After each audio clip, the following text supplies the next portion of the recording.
Hey YouTube, what is going on? Brandon here with Brandon DIY, and today I'm going to be doing a video, basically an update video, a video that I did maybe a few years ago with my 2012 Nissan Altima, essentially replacing the window switch on the driver's side. Basically, I switched out the old one and put in a new one.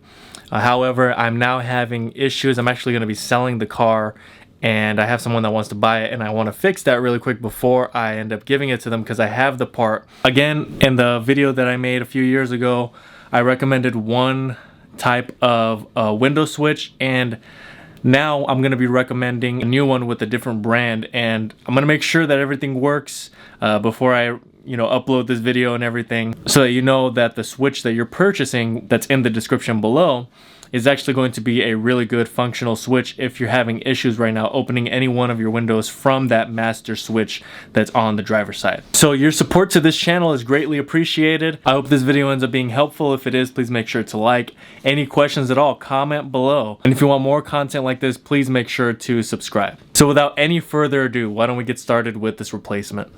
Alright, so what you want to do is you want to put the key in the vehicle, power everything on, so that you can test which windows are currently not working, so that you know and you can make note of that.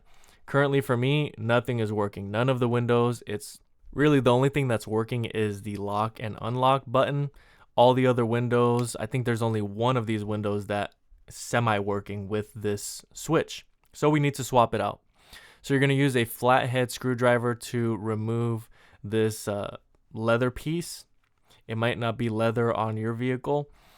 And next you're going to be prying open that switch. Now there are some wires connected, so those need to be disconnected before you try to totally disconnect this. If you try to rip it open and rip it away, then you could cause damage to those wires. So now at this point, this is the new switch that is linked down in the description below. It's virtually the same as the one I purchased before. It's just a different brand. And I'm not sure if these aftermarket parts, only have so long before they wear out again. But hopefully this one lasts a lot longer. So now we're going to be removing these electrical connections. Once they are removed, you can actually begin the process of removing the switch from the bracket. Those two need to be separated because the bracket stays with the car and the switch is being replaced.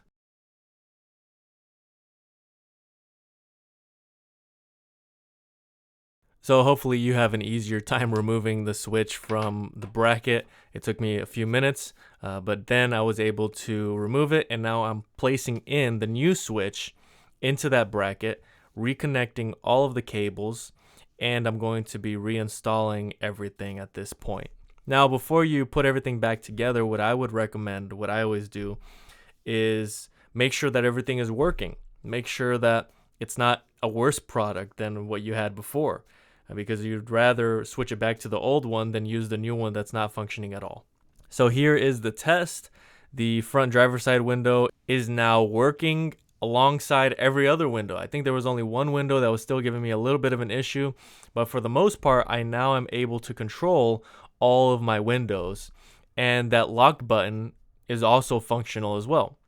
So very good product, exactly what I needed. It solved my problem, and so now I am sharing this product with you. Hopefully this helps you out if you're currently not able to open your windows with your driver's side switch. That's really all I have for today. Thanks for watching, and until next time.